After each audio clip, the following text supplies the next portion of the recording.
خواتین کی ایک بہت بڑی کمزوری کی طرف اشارہ کیا، اور آج ہم یہ کمزوری دیکھتے ہیں خواتین میں، وہ کیا ہے جانتے ہیں؟ ناشکری۔ آپ صلی اللہ علیہ وسلم نے جب یہ حدیث بیان فرمائی کہ میں نے جہنم میں سب سے زیادہ عورتیں دیکھی، خواتین نے پوچھا وَبِمَا یا رسول اللہ، جہنم میں سب سے زیادہ عورتیں کیوں جاتی ہیں اللہ کے نبی؟ آپ صلی اللہ علیہ وسلم نے فرمایا تُكْسِرْنَ اللَّعْنَ وَتَكْفُرْنَ الْعَشِيرَ، دو گناہ تم بہت زیادہ کرتی ہو۔ ایک گناہ تو یہ ہے کہ بہت زیادہ گالی گلوچ کرتی ہو، لعنت کے جملے تمہاری زبان پہ بہت جلد آتے ہیں۔ عورت کو دیکھو ذرا غصہ ہوتی ہے اپنی بچوں اپنی اولاد پہ لعنت کرتی ہے، تیرا ستیہ ناس ہو، تیرا منڈا موچو، تیرے ساتھ ایسا ہو جائے ویسا ہو، کیا کیا سب بولتی ہے۔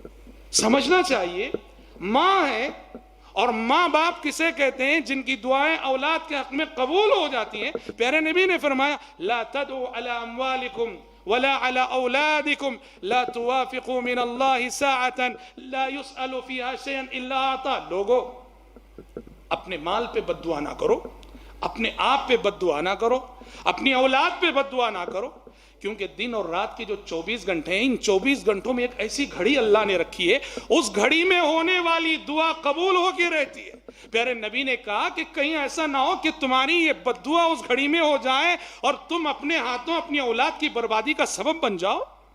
آپ نے فرمایا کہ عورتیں جہنم میں زیادہ اس لیے جائیں گی کہ لعنت کے جملے بہت جلد ان کی زبان پہ آتے ہیں، اور دوسرا آپ نے فرمایا وَتَكْفُرْنَ الْعَشِيرَ، شوہر کی ناشکری کرتی ہو۔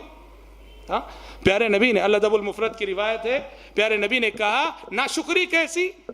کہا کہ اگر کبھی شوہر ایک مرتبہ اس کے حق میں غلطی کر بیٹھے، وہ اپنا ریاکشن یوں دکھاتی، کہتی ہے میں نے زندگی میں کبھی تمہارے اندر کوئی خیر نہیں دیکھا، ایک غلطی پر سابقہ پورے احسانات بھلا دیتی ہے، ایسا ریاکشن نہیں ہونا چاہیے۔ تو بہرحال بالاختصار یہ عورت کو یہ سمجھنا چاہیے میں اپنے رب کو اس وقت تک راضی نہیں کر سکتی جب تک کہ میں اپنے شوہر کو راضی نہ کر لوں، میں اپنے رب کو اس وقت تک خوش نہیں کر سکتی جب تک کہ میں گھر میں اپنے شوہر کو خوش نہ کر لوں۔ والدین کے سلسلے میں جو کہا گیا کہ اولاد کے حق میں اللہ کی رضا اس وقت تک حاصل نہ ہوگی جب تک کہ والدین راضی نہ ہو جائیں، بعین ہی وہی بات بیوی کے لیے ہے کہ بیوی کسی بھی بیوی سے اللہ تبھی راضی ہوگا جب اس کا شوہر اس سے راضی ہو۔